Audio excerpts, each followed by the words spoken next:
el doctor Marco Aurelio Gámez Servín, doctor en Derecho, egresado de la Universidad Xochicalco y también cuenta con una maestría en el CETIS y estudió Derecho en la Universidad de Baja California. Bienvenido, Marco Aurelio. Gracias, Eric. Gracias por la invitación. Gracias a este programa tan interesante que has hecho las últimas semanas. Muy interesante que nos tomes en cuenta algunos profesionales y profesionistas en diversos temas. Sí, ¿cuál es tu experiencia en el sector público? Platican un poquito para los que no te conocen. Sí, gracias. Bueno, he sido funcionario público en muchas dependencias. He sido funcionario público en dependencias federales, fui residente de conservación en la Comisión Nacional del Agua, fui jefe de distrito en la Comisión Nacional del Agua en el organismo de Cuenca Península Baja California. Durante el tiempo 14 y 16 por ahí, que llevamos unos años muy complicados por los temas que se vivieron en esos tiempos, que todos los tiempos son difíciles tratándose del recurso hídrico, pero tuve esa grata experiencia de estar ahí. Perfecto. ¿Y donde tienes más experiencia es en el área del agua, por así decirlo? Sí, sí, es donde he recorrido y como profesionista he tenido infinidad de clientes en temas de asesoría, de gestión, de temas hídricos, de agua de subsuelo, algunos módulos de riego, algunos agricultores en diversos temas. Es un tema muy interesante. El tema del agua es un tema técnico, científico, es un tema que le tienes que saber. ¿Y por qué lo digo? Porque cuando existe un problema del agua, o todo el mundo se vuelve un especialista, ¿no? La realidad es que sí es un tema delicado, interesante, e inclusive la tesis de mi doctorado la hice en tema que tiene que ver con mediación y recursos hídrico-ambientales. Actualmente se escucha mucho el tema del cambio climático. ¿Cómo afecta el cambio climático, pues, a nivel global y específicamente aquí en Mexicali? Sí. Bueno, el cambio climático afecta definitivamente por muchos factores. Uno de ellos es la población o el crecimiento poblacional. Te pongo un ejemplo muy interesante, es un dato delicado. En Baja California, Tijuana crece de 2 a 3 hectáreas diarias, ya sea industrial, residencial, pero es un crecimiento abismal. Entonces tienes que estar preparado para poder saber a corto, mediano y largo plazo cómo vas a actuar en un crecimiento, que ese es un factor. El otro, lo vemos, los gases, vemos otro tema delicado para cambio climático y que te lo da la misma crecimiento poblacional, el uso irracional del recurso hídrico, el mal uso también te lo da. Entonces, esos son los factores más importantes que afectan, ¿no?, en el tema de la necesidad del recurso hídrico. Sí, porque actualmente pues muchas personas pues nada más le abren la llave en su casa, en la cocina o en el baño y les sale el agua, ¿no? Pero no se ponen a pensar, o sea, cómo llegó el agua hasta sus casas, ¿no? O hasta su negocio. Es un trabajo interesante de mucha gente, ¿no? Que está atrás de todo eso. Sí, mira, algo muy interesante, todo el mundo decimos, tenemos una presa, la presa Morelos, que está en Algodones, no es una presa, es una derivadora Morelos, es decir, el agua que pasa por ahí no se puede almacenar, sino se distribuye. La distribución de esa agua llega a la Independencia, que es el canal principal que surte el agua a Mexicali y algunos módulos de riego. El otro canal principal es el Reforma, que es el canal que va hasta la bomba cero, que es el canal más grande, y la bomba cero bombea el agua a Tijuana. Y el otro principal es el Revolución, que es el que va para San Luis Río Colorado, parte de Baja y de San Luis Río Colorado. Entonces, al no tener una presa, pues no podemos decir ciérrale, ábrele, sino es distribuye el agua que va llegando todos los días, cada hora, cada minuto, cada segundo. Esa agua que ahorita, por ejemplo, el día de hoy, a esta hora va llegando, tiene 1 mes y medio en camino. Viene por el río Colorado, desde las Rocallosas. Entonces la operatividad del distrito, por más de 2,000 kilómetros de infraestructura, Eso es lo complicado. Y esa agua no nada más va al tema hidráulico, perdón, al tema agrícola, sino también va al tema de uso Industrial. industrial, al consumo humano y otros más. Hablabas ahorita del río Colorado. Me tocó a mí hace algunos años, ya hace bastantes años, que tenía agua, ¿no? Cuando pasabas ahí por San Luis, la caseta y todo eso, veías ahí que estaba pues, el Sí, río Colorado. Actualmente, pues, no he vuelto a ver agua por ahí, o muy poquita, sí. si es el caso. Esa agua, Eric, venía de los excedentes.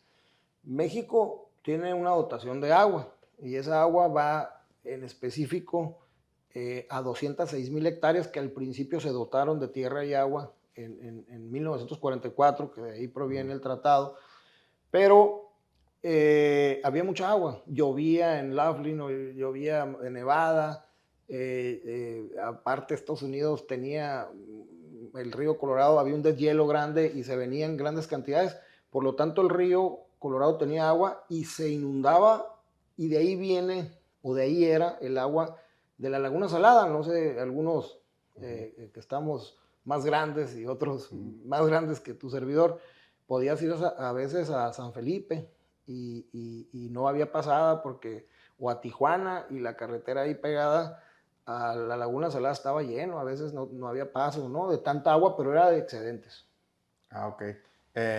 Actualmente, el Mexicali, pues estamos ahorita con suficiente agua, pero ¿por cuánto tiempo va a ser eso? ¿Cómo ves tú el futuro de Mexicali con el tema del agua? Mira, ¿qué sucede? Sí hay que alertarse, definitivamente, pero también hay que preocuparse. Y es decir, esto es integral. La sociedad tiene que hacer algo. El gobierno tiene que hacer algo. Y las industrias. Es decir, esto es algo integral para poder cuidar el agua. Si tú vas a Israel, con 1 litro de agua te riegan 1 hectárea. Estoy exagerando con el número, ¿no? Pero es un decir. Cuidan mucho el agua porque realmente no hay el recurso. Y lo mismo sucede con cualquier otro producto. Cuando tienes necesidad de algo, es cuando más lo cuidas y más eficientizas el uso de. Entonces, Mexicali o Tijuana, el estado de Baja California, nunca habíamos hecho nada realmente grande para cuidar los recortes del agua. Los recortes no son nuevos, ¿eh? Ahorita viene un recorte muy grande. ¿De qué medida? De todo el consumo de agua de Baja California. Todo lo que tenemos destinado para consumo, de ese tamaño va a ser el recorte. Ahora, ¿qué hemos hecho? Bueno, en este gobierno se está trabajando en una planta desalinizadora de agua. Sí, pero no va a estar ahorita, o sea, va a estar en unos años más. Se está trabajando en otros proyectos, que bueno, sí se debería haber hecho desde hace mucho. Se está hablando de descanso de tierras, eso se debió haber hecho hace mucho, como lo ha hecho California y lo ha hecho Arizona, descansan las tierras y les pagan a los agricultores por el agua que se lleva a San Diego, por ejemplo, ¿no? Baja California lo debimos de haber hecho hace mucho, pero como siempre ha habido agua, mucha agua, no se da. Ahora, ¿por qué? Porque hablamos de que Baja California, en específico el Valle de Mexicali, tiene un estrés hídrico. Se van a molestar conmigo muchos compañeros doctores, pero yo les digo que hay libros que dicen lo contrario, como cuál, el doctor Luis Rendón Pimentel, que escribió muchos libros de texto de la Universidad de Chapingo, la máxima casa de estudios de temas hídricos y agrícolas. Él, antes de salirse de la Conagua, después de 17 años, él dijo, no, el estrés hídrico no existe. Pero el Valle de Mexicali de San Luis es único en todo el país. ¿Por qué? Tiene un tratado de 1944, es decir, tenemos seguridad de que el agua viene. Otros estados no lo tienen. 2, es desierto. Se supone que en el desierto no hay agua, pues tenemos agua en el subsuelo, algo interesante para otros estados. 3, no tenemos presa, tenemos una derivadora, pero tampoco tenemos vasos regulatorios que dices, bueno, pues tengo vasos y la voy guardando por si llueve u otro. Entonces es una zona muy complicada, tiene lo peor y lo mejor de temas del agua, pero definitivamente debe haber proyectos, no nada más de corto y mediano, sino largo plazo para lo que vaya a suceder. Yo creo que a mayor necesidad vamos a tener mayor cuidado. Cuando vas en el avión a México, a Guadalajara, a Sonora, a donde vayas vas a ver puntitos negros en todos los techos, los tinacos.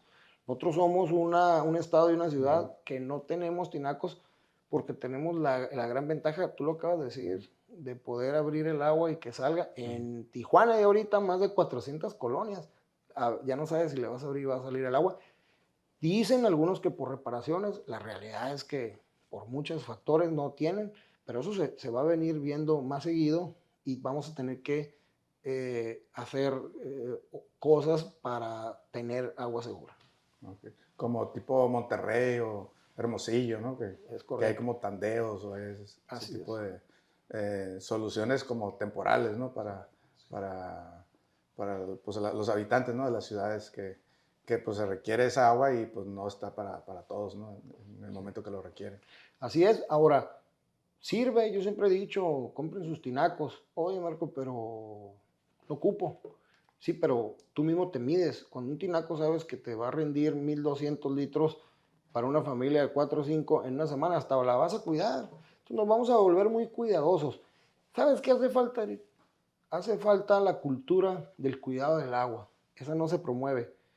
Y yo insisto, porque va a ser algo que lo voy a empujar siempre que pueda, que en las escuelas, en la escuela de tu hijo, de mi hijo, de nuestros hijos, exista la materia. Una materia de cultura y cuidado de los usos ambientales o los usos hídricos en este caso, sea materia. Porque mira, ¿qué sucede? Mucha gente en Mexicali tira basura, abre la ventana y tiras un chicle. En Estados Unidos no. ¿Por qué? Porque pues te multan, te infraccionan, te quitan el pasaporte por muchas cosas. Entonces esa cultura de prevención y que hace Estados Unidos, pues la tenemos que hacer nosotros. Entonces, si a nuestros hijos se les dan clases, una materia, como se daba antes cívica, como se da matemáticas, o sea, una clase de 1 hora a la semana y que los hijos lleguen y le digan a los papás, oye papá, no estés lavando el carro así, tienes que cuidar el agua, usa una cubeta, que las nuevas generaciones vayan aprendiendo de cómo cuidar el agua. Eso va a ser más fácil que ahorita los adultos quieras cambiarlos de alguna manera de malas costumbres. Se habla mucho del terremoto del 2010, que hubo un daño importante, ¿no? En la cuestión hidráulica allá en el valle. Sí. Sí hubo en aquel entonces una reparación del sistema. Sí, fue una locura porque ahí nace el 4 de abril, el famoso un canal lateral que nace del Reforma. Fue una locura porque el canal Reforma es el que abastece agua para Tijuana. Entonces imagínate dejar a Tijuana sin agua y dejar muchos predios sin regar cuando la actividad económica del agricultor era esa. Entonces la gente de México vivía aquí en las instalaciones de Conagua, de la calle K, los constructores, los módulos, las máquinas. En aquel entonces recuerdo al alcalde que hoy es diputado ahí de San Luis Río Colorado, Valdenegro y otros, peleándose, préstame la red, no te la presto, préstame. Fueron un tiempo muy complicado de poder reparar ese canal principal, pero cuando se logra, en el 2012-13, llega una inversión para poder reparar todos esos canales dañados y esa zona. Los más dañados fueron 3 módulos de riego, el 10, 11 y 12. El módulo 10 está en la región Nuevo León, que fue uno de los más afectados de toda esa zona. El 11 en Nayarit, pegó a Carranza, y el 12 es la Mariana, La Puerta. Toda esa zona fue muy afectada por el terremoto, pero se invirtieron más de 1,400 millones de pesos en canales laterales. La tierra se niveló, se regó. Entonces podemos hablar de que esos 3 módulos recibieron una inversión bastante interesante, pero además yo recuerdo, yo fui parte de la Comisión Nacional del Agua en ese entonces, vino el presidente Enrique Peña Nieto a inaugurar el 4 de abril y se hizo ahí en la compuerta del 0 más 3 0 se le llama, de esa inversión que se hizo. Hablas de los módulos de riego. ¿Cuántos módulos de riego hay en el Valle de Mexicali o en Mexicali? Son 22 módulos de riego, 19 en Baja California y 3 en San Luis Río Colorado. Hay algunos que pues, los divide, como tú bien sabes, en la vía del tren, allá por el 57 o por allá. El módulo 1, 2 y 3 son de San Luis Río Colorado y los demás están en Baja California. Hay módulos que son 100% de pozos, como los que están pegados a Algodones, a Ciudad Morelos. Todos esos módulos son altamente regables con pozos, no hay tanta infraestructura, pero hay módulos con más infraestructura, los que son más pegados a la ciudad, por ejemplo, los que viven por ahí en la zona dorada, te vas a encontrar que hay drenes inclusive que son parte de la ciudad y de sus drenes pluviales, más que drenes agrícolas, y te vas a encontrar con todavía canales en algunas colonias, Segovia, por ahí, por ejemplo, por la novena atrás, todavía hay unos canalitos ahí atrás de la zona de hoteles, por ahí, la zona de Diamante. Te vas a encontrar canales y todavía, digo, son módulos que están pegados ya a la ciudad. Ya está llegando la mancha urbana para aquel rumbo. Sí. Y actualmente, ¿qué opinas tú de los tratados de Estados Unidos y México? ¿Le afectan o le benefician a Mexicali? O sea, si está bien esos tratados que se hicieron para Mexicali. El tratado de 1944 es un tratado muy interesante porque a México lo dejó pues, con un volumen garantizado para el Valle de Mexicali, para Mexicali y pues, para el Estado prácticamente. Lo que sí afecta, Eric, que no se habla mucho, son de las actas. Posteriormente los tratados hacen modificaciones a través de actas, el acta 319, la 323. Ahí es donde tenemos que poner mayor atención legal, técnica y operativa, porque muchas veces no son tomados los agricultores que son los verdaderos personas que tienen el derecho al agua o al riego por medio de una concesión. No digo que el agua sea de ellos, el agua es de la nación, pero tienen una concesión y con esa concesión, pues ellos, y de repente ves a ciertos grupos tomando decisiones que no les corresponde porque no tienen títulos de agua. Entonces, el tratado es un tratado muy interesante.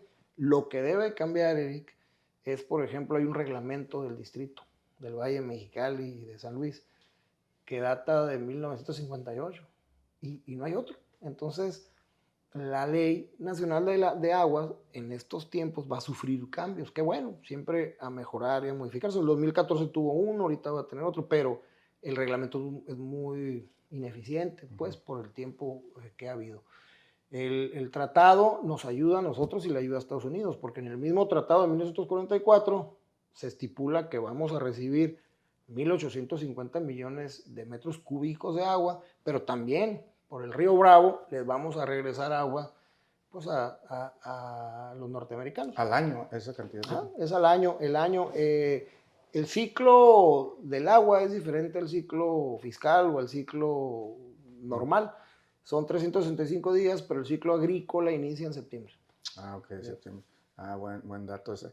¿Y tú crees que habrá un riesgo de que Estados Unidos pueda detener ese tratado o como cancelarlo en algún tiempo? No les conviene porque, además digo que son acuerdos internacionales, no les conviene porque ellos también reciben agua de México por el Bravo. Te platico una historia que sucedió real.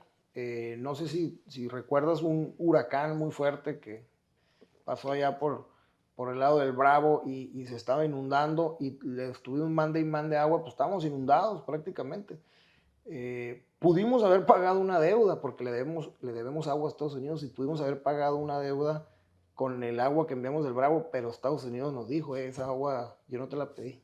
Entonces, pues tienen de alguna manera razón, ¿no? Fue un accidente o un incidente más que nada climatológico y por lo tanto, pues no contó. No contó. He escuchado yo el tema del mercadeo, el mercado del agua. Sí existe, por ejemplo, agricultores que no están sembrando y venden su porción de agua que le toca, ¿no? Por así decirlo. No debe existir. ¿Por qué? Porque el agua no tiene precio. Me refiero a que cuando tú la quieres vender, se le llama cesión de derechos. Tienes un derecho legal, pero no tiene un precio. ¿Qué sí tiene precio? La conductividad. Es decir, yo, Comisión Nacional del Agua, le doy una concesión al módulo para que te entregue el agua. Ese módulo a la vez tiene que operar para dar el agua, conservar, es decir, limpiar los drenes y los canales para que estén limpios sin entregar el agua, y administrarlo con personal. Esa suma de operación, administración y conservación lo divides entre la cantidad de metros cúbicos y de hectáreas a regar de tu módulo y te sale un precio. Se llama diagnóstico de necesidades medias, y ese precio es el precio que debe cobrar el módulo al agricultor por darle la conducción del agua. Pero precio no debe hacer. ¿Qué sucede? Sí sucede decir, este año no me conviene, el precio del trigo es muy barato, no voy a sembrar, por lo tanto se lo voy a dar a alguien más. Ojo, entre los módulos se supone que esa agua debe quedar ahí. Muchos usuarios a través de módulos se lo venden a los organismos operadores, como la CESP de Tijuana, se lo venden a una industria, se lo venden a otro agricultor de otro módulo, pero ahí es donde empieza Pero al precio que ellos lo agarran, por así decirlo, o poquito más, o no al precio que los otros lo comprarían, pues, mira, normalmente. Es una descomposición. Ajá. ¿Por qué? Porque el módulo dice, esto es nuevo, te voy a cobrar por salida.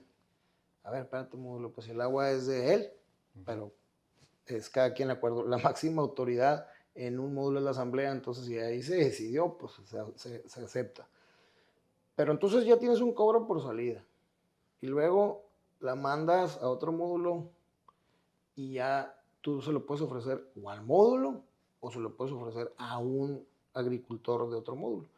Entonces, el precio lo pactas entre terceros. Regularmente andan 3,500 pesos la hectárea por módulo, pero descuéntale ahí los gastos, ¿no? La salida y otros más que ellos tienen, sus cuotas. Y, por ejemplo, también he escuchado mucho los comentarios de que en la agricultura se gasta mucha agua o se invierte mucha agua, pero, o sea, sí es verdad eso. Mira, más de lo que se debiera. No, yo sí estoy en contra de eso. Sí he escuchado a muchos amigos. Es un mito. No es un mito. Lo que pasa es que Baja California, el Valle Mexicali en específico, hace muchos años, en una inundación en Estados Unidos, lavaron sus tierras y llegó el agua al Valle Mexicali con mucha salinidad. Entonces, muchas tierras tienen mucha salinidad y muchos minerales. Entonces, el tipo de riego de la mayoría de los cultivos del Valle Mexicali tiene que ser por inundación. No es un tema... No es por goteo. No, tú lo puedes hacer por goteo, pero si tu tierra está con mucha salinidad y tú lo haces por goteo, la productividad de tu tierra no te va a dar, porque tú necesitas que esa agua o ese riego que hiciste por inundación lave los minerales. Obviamente la planta tome el agua que necesita, pero esos minerales se vayan y se tiren por un dren. ¿Para qué? Para que se lleve las sales y los químicos que no necesita la tierra. Para eso entonces necesitas un estudio de tierra y otras cosas, pero la mayoría de la tierra en el Valle Mexicali está con mucha sal y necesita regarse forzosamente por inundación. Okay. Y muchos de Mexicali que he escuchado que dicen, no, nosotros tenemos tanta agua que les mandamos a los de Tijuana. O sea, como que supuestamente tenemos mucha agua aquí y se la mandamos allá a Tijuana, ¿no? Así como que, nosotros no tenemos broncas con el agua. Pues sí, yo lo he dicho siempre. En Mexicali tenemos 3 tipos de fuentes de agua. El agua del Tratado de 1944, que son los 1,850 millones. Ojo, esa agua está concesionado al uso agrícola. Pero también tenemos otras 2 fuentes. Los pozos federales, que son pozos que administra la SRL, y que esa agua también se usa para el uso agrícola. Y tenemos los pozos particulares, que son los pozos, como bien lo dice, particulares de ciertas personas o grupos que son para uso agrícola. Sí, Marco Aurelio, he escuchado a muchos cachanillas como jactarse, decir, nosotros le mandamos agua a los tijuanenses, ¿no? Como por así decirlo. A nosotros nunca nos va a faltar agua, es lo que tenemos de sobra, ¿no? Entonces, ¿tú qué opinas de eso? ¿Es real esa información? Bueno, la realidad es que muchos gobiernos que hemos tenido, en su mayoría han sido gobernadores de Tijuana. Y obviamente, no digo que todos, pero muchos han visto por Tijuana. Tan así que Tijuana solamente tiene derecho a 80 millones de metros cúbicos, no tiene derecho a más, ¿eh? Y consume 160, 170 millones de metros cúbicos, es decir, más de lo doble. ¿De dónde sale el agua? Pues de los agricultores, del agua de la agricultura. Ahora, ¿por qué no hemos hecho nada al respecto? En Mexicali, Eric, a la industria, actualmente, si hacen naves industriales por 1 hectárea, les piden que van y compren y adquieran un derecho por 1 hectárea. Al comercio, a la vivienda, a todos los desarrolladores de viviendas les pide 1 hectárea de agua por 1 hectárea construida. Y a los de Tijuana, a nadie se le pide nada. Cuando Tijuana crece de 2 a 3 hectáreas diario. Entonces el tema del trato ha sido muy distinto, totalmente distinto. Y no se ha puesto orden, pero yo creo que es porque hay mucha gente, y me atrevo a decirlo, que desconoce el tema del agua y deberían de poner orden en ese aspecto. ¿Por qué? Porque Tijuana va a seguir creciendo y Tijuana va a llegar el momento en que no nada más no es el cómo le das el agua y de dónde, sino por dónde. Porque el acueducto tiene un volumen. No, un límite. No le puedes mandar más. No. Entonces, es un tema muy complicado, pero además, ¿de dónde? Si solamente hay 1.850 millones de tratado, no te alarmas. Y del agua al subsuelo son 193 millones de metros cúbicos de la mesa arenosa, ya no hay más. Entonces Tijuana tiene que ver cómo, me preguntabas al inicio, pues hay planta desalinizador y otros proyectos que se están viendo de mediano a largo plazo, pero sí es un tema, un conflicto. Sí, nada más esas plantas desalinizadoras,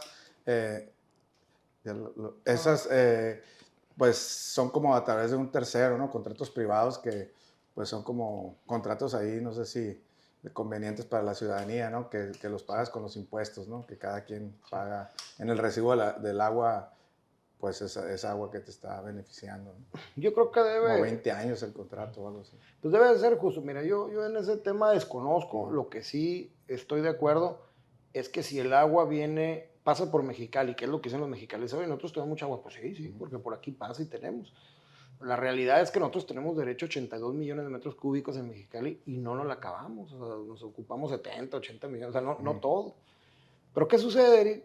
Que esa diferencia que sí consume Tijuana, entonces ahí es donde tienes que poner los focos rojos, cómo vas a atender esa población o esa zona que necesita agua sin lastimar a los usuarios que tienen el derecho al agua y que lo vas a tomar. Ahora, si es una planta desalinizadora, qué bueno, pero ¿sabes qué? Cóbrales. Yo no estoy diciendo que subas el costo del agua en Tijuana, pero si Tijuana te cuesta llevarla de Mexicali, subirla por el acueducto, carísimo el agua del acueducto porque la energía son millones de pesos, llega a Tijuana y ojo, ¿qué crees? En muchos gobiernos, y lo recuerdo muy bien, y en los anteriores, al ciudadano de Tijuana, en épocas electorales o en otras épocas, no se le cobra el recibo y todos desde cero.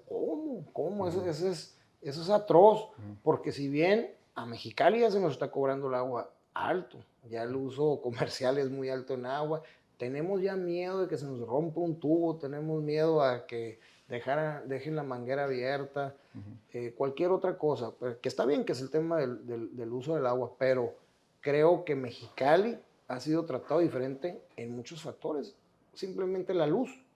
A Tijuana le cobran cada 2 meses con una tarifa más baja, cuando nosotros es necesaria la energía eléctrica. Pero bueno, eso lo pongo como ejemplo, el agua y la luz. El costo.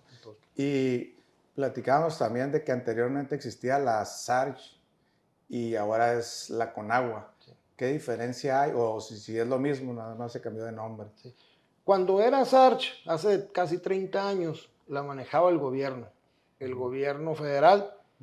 Ellos eran encargados, no había módulos de riego, ellos eran los encargados y en el Valle Mexicali lo dividían en 3 zonas y así trabajaban. O sea, era federal. Era federal. Qué curioso, cuando era federal, Estados Unidos eran módulos de riego y me hablo del Valle Imperial. Estados Unidos cambia a hacer agua del gobierno, que es el famoso distrito de riego de Imperial, y nosotros nos vamos a módulos de riego, al contrario de Estados Unidos, cuando los ejemplos han sido ellos. Buen ejemplo. Y cuando nosotros nos vamos a Conagua, de aquel entonces se le tocaba la puerta a los agricultores y les decía, no quieres ser presidente del módulo, no quieres ser secretario, nadie quería ser. Ahorita es un pleito, todo el mundo quiere ser y son como elecciones populares, ¿no? Entonces, al entregarle a las asociaciones civiles a través de los usuarios la SARS, creo que inició con un muy buen proyecto, pero se fue descomponiendo. Sí, porque es un tema técnico también, ¿no? Muy Claro. técnico que pues no cualquiera se puede subir al barco ahora sí a navegar, ¿no? A conducir ese reto, ¿no? Del agua para los mexicalenses y el valle. Sí, es un tema complicado. Sí, correcto, coincido contigo. Perfecto. También se comenta mucho que en los agricultores, por ejemplo, los agricultores se gasta mucha agua comparado con las industrias, con las maquiladoras aquí en Mexicali. No, el consumo de la maquila es muy poquito. No rebasa ni el 4 o 7% cuando mucho del consumo del agua. Y más que dice la Ley de Aguas Nacionales, y lo dice un convenio entre el Estado y la Comisión Nacional del Agua, que todo zona donde exista organismos operadores, preferentemente se le va a dar el uso al organismo operador. Es decir, el agua que se le da a la maquila no se le da del riego, sino se lo vende ya el organismo operador de la ciudad, del Estado en la ciudad. Pero muy poquita, el agua de la industria es muy, muy poca. Y los agricultores, he comentado, también he escuchado que como que no se actualizan el sistema de riego, que deberían de tomar nuevas medidas o nuevos sistemas de riego, invertirle pues en su trabajo. ¿Sí es beneficioso eso para ellos o realmente no vale la pena? El estar tecnificado siempre va a ser una gran ventaja para todos, pero es imposible tecnificarse por el costo. ¿Por qué? El 70% de la siembra del Valle de Mexicali y San Luis es trigo, alfalfa y algodón. Ni el algodón ni el trigo está bien pagado.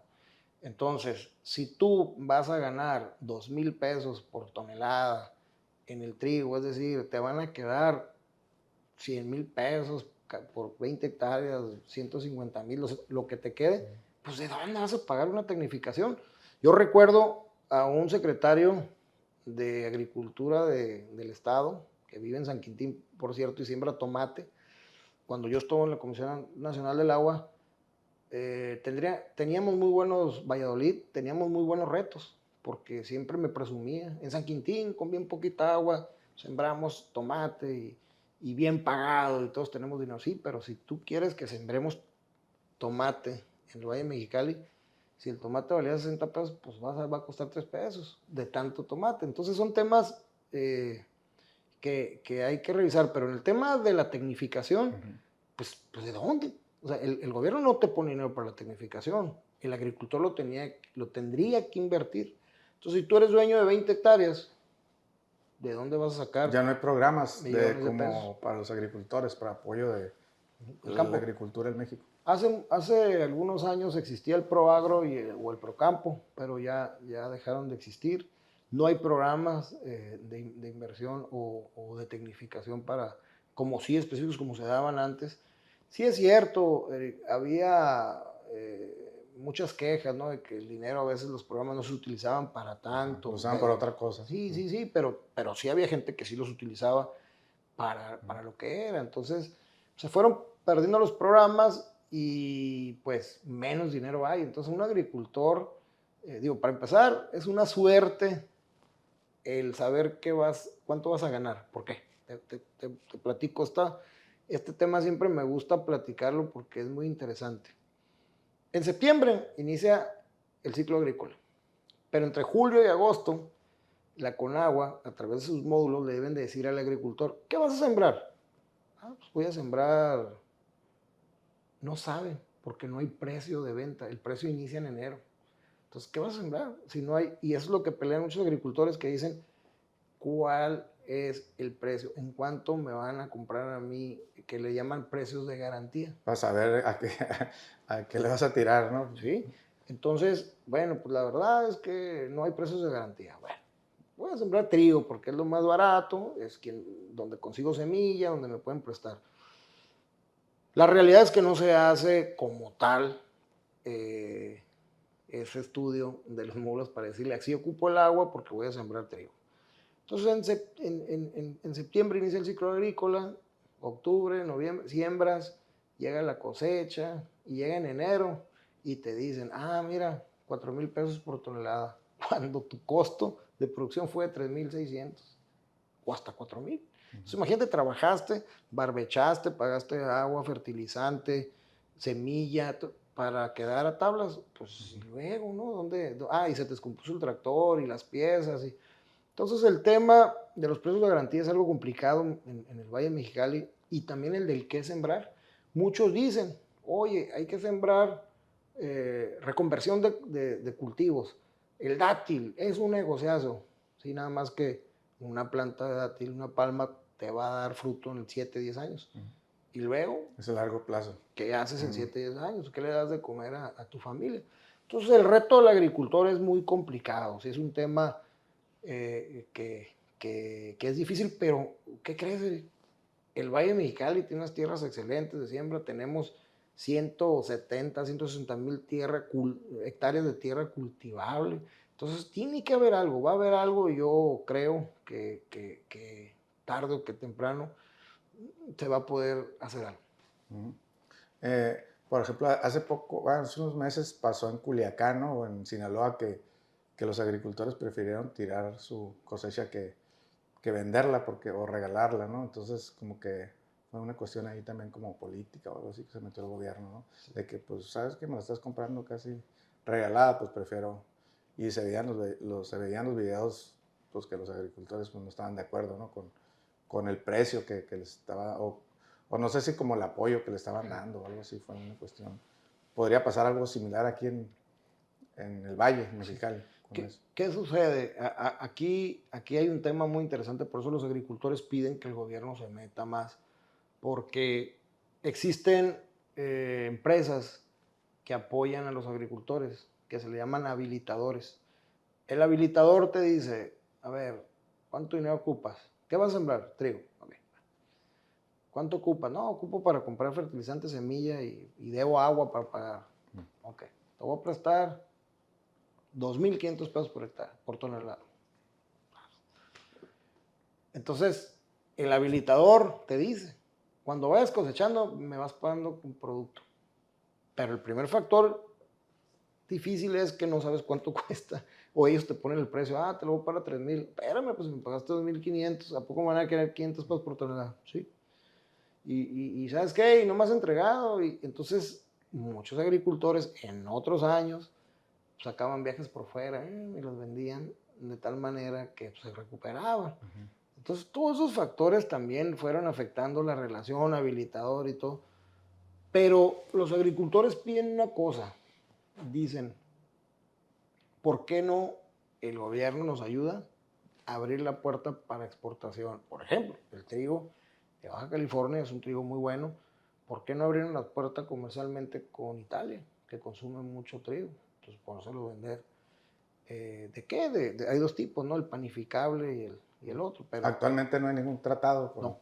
No hay un trato y los agricultores que lo han querido hacer pues, han sido bloqueados, no lo han podido hacer. Entonces, es un área de oportunidad. ¿Quién sí puede? Habilitadores. Uh-huh. El habilitador lo puede vender $700, $800 la tonelada, o sea, es un decir, ¿no? En precios. Uh-huh. Y es ahí lo que pide el agricultor, help, ahí uh-huh. con ese tema. Pero todos esos son factores derivados al tema inicial del recurso hídrico, que necesitas el agua para cosechar. Y en el tema muy controversial de la Constellation Brand, que ya pasó, ya se fueron de aquí, pues como dicen a toro pasado, pues ya es fácil hablar, pero en realidad yo creo que no iba a afectar para nada que estuviera aquí en Mexicali, ¿no? En cuestión del agua, pues no sé. Yo pongo un ejemplo. ¿Qué opinas? Porque tengo muchos amigos que estuvieron en la lucha amigos agricultores y otros que ni agricultores eran, pero que tuvieron una lucha. La lucha es una mezcla de varios temas. Uno, en ese entonces el gobernador Kiko Vega quería privatizar el agua y dársela a una empresa privada. Ahí inicia el conflicto. Pero al mismo tiempo esta empresa se iba instalando. Entonces fue un buen pretexto para, la empresa se va a llevar el agua. Pero ojo, sin demeritar el buen trabajo que hicieron muchos grupos subversivos, a veces les llaman, o grupos de lucha social, pelearon tanto el que la empresa no se quedara. Y te voy a dar fechas. En el 2014, Tijuana consumían 90 millones de metros cúbicos de agua, 90 a 100, en el 2014. ¿En qué tiempo? En el 2014. Pero en el año. Por año. Es el mismo año que la empresa peleaba a quedarse. Y la empresa, su mayor consumo iba a ser de 20 millones. ¿Okay? Ahorita, 2014, 2024, en 10 años que la empresa no se quedó, Tijuana consume 180 millones de metros cúbicos. ¿Sabes por qué? Porque su crecimiento poblacional y las empresas que se instalaron lo están consumiendo. Entonces yo les digo, peleamos que no se quedara una empresa aquí por 20, pero en Tijuana crecieron 5 Constellations, 6 Constellations. Y cuando yo se lo digo a amigos que tengo de grupos de lucha social, sí, pero no son Constellation. Entonces el problema era con una marca o era con el consumo. El problema era con el consumo. Es ahí el ejemplo que yo te pongo, que no hubiera pasado nada. Que se consuma 20 millones más Tijuana a Mexicali para una empresa, ya lo están haciendo. Lo hubiera hecho Mexicali. Sí, y esa agua que manda Mexicali para Tijuana es para uso comercial, uso todo personal, humano. De todos los consumos. Okay. Así es, pero ha crecido tanto que lo ha necesitado. Es decir, ahí nunca hicimos nada. Nunca lo vas a poder detener, porque el consumo humano es primordial. Definitivamente eso, pues, por eso peleamos, ¿no? Porque el ser humano tenga su agua, pero a final de cuentas tampoco trabajamos en el ordenamiento del cómo se lo vas a dar. Y luego nos quejamos de que Mexicali no crece, ¿no? Como Tijuana. O sea, vas a Tijuana y ves todo, o sea, cómo va creciendo las carreteras, los puentes, las industrias, ¿no? Y Mexicali, pues sigue creciendo, pero pues no tan rápido como Tijuana, ¿no? Y eso implica pues más trabajos, más escuelas, más hospitales, pues más dinero en general, ¿no? Claro, coincido. Hubo una empresa del ramo cervecero en Tecate que se le dio un gran volumen. Nadie dijo nada. Pues parece ser como que el problema era con la empresa en sí, porque pues ha crecido. O sea, el consumo del agua ha crecido en Tijuana, ha crecido en Tecate, ha crecido en todas partes. Y nadie dice nada. O sea, no hay luchas sociales en contra de eso. Como que parece que ya, o sea, se les olvidó a todo el mundo, ¿no? Sí, como que pero ya sí, lo dejaron en el pasado. pero sí fue un factor muy importante, el tema de la privatización que quiso hacer el gobernador en ese entonces, con el desgaste gubernamental de ese gobernador y otras cosas, todo sumó y pues le tocó a la empresa, ¿no? En ese momento pagar también los platos rotos. Y actualmente esa empresa está en Obregón, ¿no? Donde está funcionando al 100%. Pues dice, ¿no? Hay que preguntar, yo coincido, pero sí. ¿Y cómo es tú el futuro del agua aquí en Mexicali a 5 o 10 años? O sea, ¿crees que sea suficiente, que sí alcance para los mexicalenses? Sí. Sí, mira, yo creo que es algo integral. Necesita haber un reordenamiento del distrito, que es de donde proviene la mayor parte del agua. Tiene que haber un reordenamiento técnico, legal, administrativo, y el agua va a alcanzar, sí alcanza. Si eres ordenado, si tienes técnicos especializados y científicos en el ver el cómo. Integral me refiero a que esté inmiscuido el gobierno federal, el gobierno estatal y municipal, inclusive. Tú sabías que somos un estado, o los pocos estados donde los municipios no tienen que ver con el agua, pero en la mayoría del país, la mayoría de los municipios manejan el agua de sus comunidades, y eso es bueno porque tienes un ingreso y tienes Sí, no una... es estatal, es Claro, municipal. De hecho, es el único estado, ¿no? Que de los 32, o sea, 31 se manejan como para el municipio, ¿no? Que es un ingreso para el municipio y se administra o sea, el gasto y todo el ingreso es del municipio. así es, Y así es. aquí es estatal. Así es, tiene que haber reordenamiento del agua del distrito, tiene que haber un proyecto integral entre federación, estados y municipios, y tiene que haber un proyecto que inmiscuya a todos los ciudadanos para mejorar, pero yo creo que bien ordenado, si no, si vamos a poder batallar los próximos años con el tema del consumo del agua. Ujú. En la administración pasada se creó la como dirección del agua, ¿no? Como en el estado. O sea, ¿qué opinas de eso? Yo siempre he estado en desacuerdo. Creo que no tiene sentido una Secretaría del Agua porque existe la CEA. La CEA ha hecho un trabajo fenomenal, que es la Comisión Estatal de Agua del Gobierno del Estado, que son los encargados del tema del bombeo del agua por el acueducto y son encargados de otra, de la presa en Tijuana y de otros temas. La CEA ha hecho un trabajo fenomenal. Creo que la CEA con los organismos operadores lo hacía bien y una Secretaría del Agua, ¿por qué no le veo yo sentido? Porque no tiene un título de concesión, porque no tiene agua concesionada, porque no tiene un equipo científico administrativo que pueda trabajar en los temas de... yo creo que no es necesario. Es mi opinión. Marco Aurelio, ¿cómo crees que jugará el papel de la tecnología en el agua a largo plazo aquí en Mexicali? Tenemos un reto muy interesante. Definitivamente ese es uno de los factores más importantes, el tema de la tecnología, eh, en la entrega del agua, en la distribución, en todo. Hay muchos factores que a veces desconocemos los ciudadanos. Por ejemplo, yo te puedo dar un concepto, evapotranspiración. Oye, evapotranspiración, ¿qué significa? ¿Dónde? ¿Por qué?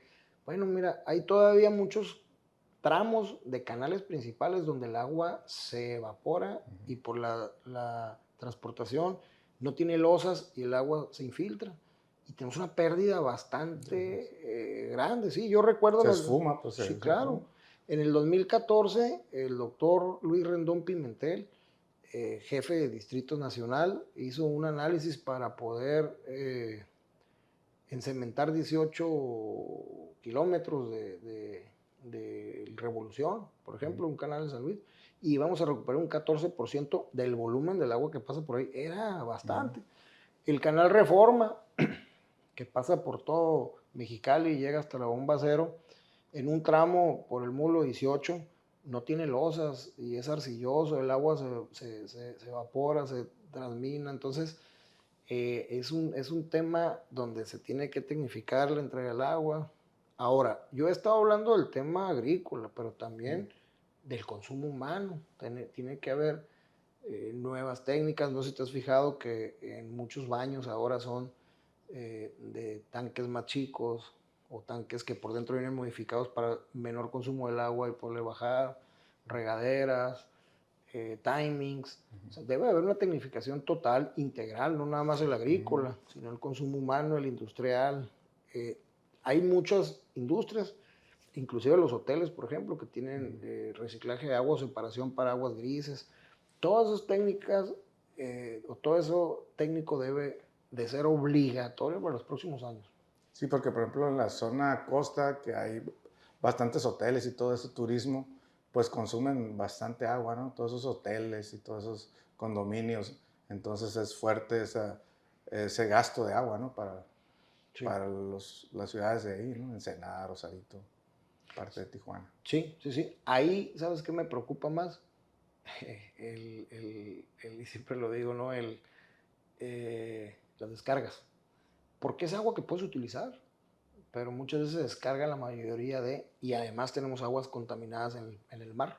Entonces debe haber tecnificación en todos los sentidos, debe ser verificada totalmente toda la zona hotelera de toda la costa, de tal manera que no contaminemos y que podamos también recuperar esa agua de consumo humano, ya sea por lo menos para jardines o para otras cosas. Sí, yo veo el tema como que a todos nos importa, pero como que no le ponemos importancia, ¿no? Como que sabemos que ahí está y como creemos que a nosotros no nos va a tocar ese reto, ¿no? De sufrir por el agua. Porque tenemos, Ujú. como tenemos mucha agua, no tenemos la necesidad. ¿Qué sucede en otros países? Y pongo siempre el ejemplo de Israel, que es el mejor ejemplo en el tema del agua. Me sorprende la tecnificación que tienen en el uso de todo tipo, desde agrícola hasta consumo humano, ¿no? Cómo la cuidan, Ujú. pero porque hay necesidad. Habrá nosotros también, bueno, y ya lo estamos viviendo, en el tema energético, pues ya estamos pensando muchos en el tema de los paneles solares, porque pues es una necesidad mexicana y no es una Ujú. opción no tener aire acondicionado, no es una opción pagar recibos muy altos. Entonces, en el caso del agua, tenemos y estamos a tiempo de preocuparnos y hacer algo para no tener problemas a corto, mediano y más a largo plazo. Sí, ya hay algunos países que están sufriendo esta escasez de agua o ciudades de esos países donde ya no los dejan construir, poner negocios, restaurantes, etcétera, porque por la falta de esa agua, ¿no? O sea, como que ya se está viendo limitado el crecimiento en esos países. También está viendo una nota de que diariamente se mueren 1000 niños por falta de agua. Pues es un dato, o sea, catastrófico, ¿no? O sea, Sí, 1000 niños sí. diarios. Ese número que tú comentas es un tema muy delicado, pero que no nada más se vive en otros países, se vive en nuestro estado.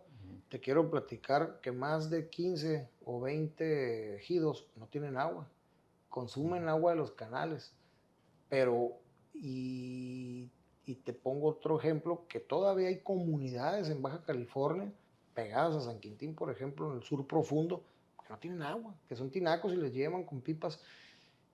Es complicado, ¿eh? Hay mucha falta de agua y siempre nos preocupamos por el mayor volumen. Oye, pero los agricultores, oye, pero las industrias, oye, pero la realidad es que acabas de tocar un tema muy delicado donde también, y eso no nos corresponde a nosotros nada más, sino le corresponde al gobierno el hacer mucho por esas comunidades. Sí, pues para que, que ese líquido de vital importancia pues llegue a los hogares de todos los rincones de Baja California, ¿no? No nada más, como dijimos hace rato, de la zona dorada o los condominios o los turistas, ¿no? Que también pues hay bastantes, ¿no? Qué bueno, ¿no? Pero también Sí, pues las comunidades que menos tienen también claro. merecen ese derecho del agua, ¿no? Sí, sí, es correcto. También las comunidades que yo siempre he apoyado, por ejemplo, las comunidades indígenas, que tenemos todavía comunidad Cucapá, muy interesante. Ellos tenían siembra y agua hace muchos años, pues estaban pegados al jardín, ellos y tenían pues esa labor, ¿no? Durante muchos años. Se ha perdido el tema del cultivo, pero pues ahorita es primordial el tema del consumo. Y ya estamos casi llegando al final de esta plática, Marco Aurelio.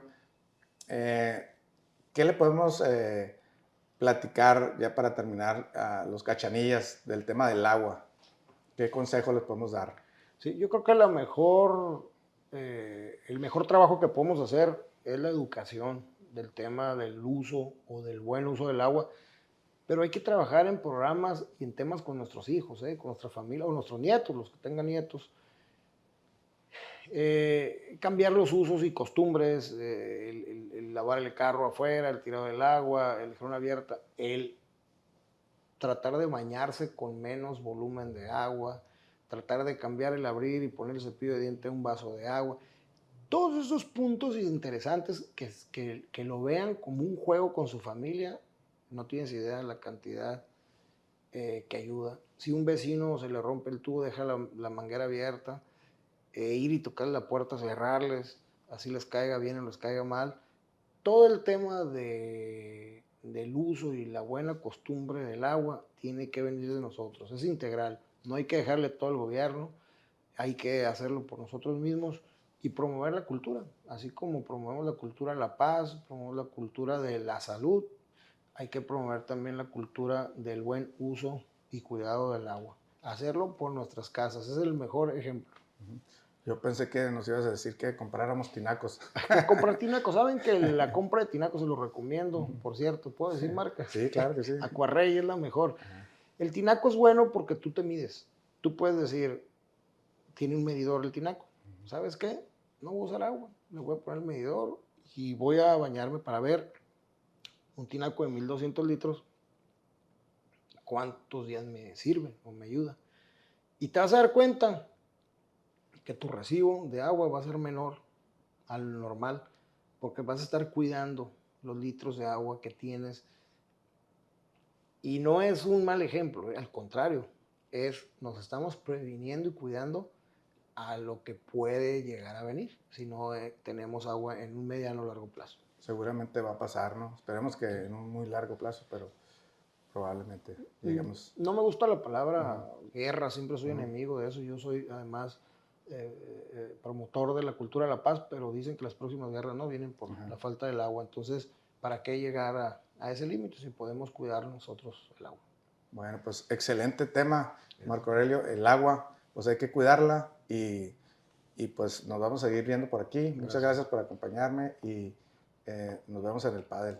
Muchas gracias por la invitación, una excelente propuesta, darnos la oportunidad a los ciudadanos profesionistas de tocar estos temas que muchas veces los ciudadanos no conocen o desconocen, y es la manera de llegar, y eres un buen interlocutor en este tema, y nos vemos en el pádel. Para factureros. ¿Cómo la ves? ¿Estuvo bien? Bien, gracias. Sí, No, sí. muy bien, qué buen programa. Estuve viendo los demás. Dayan, muy bien, Dayan, no conocía esos atributos que Dayan tiene. García.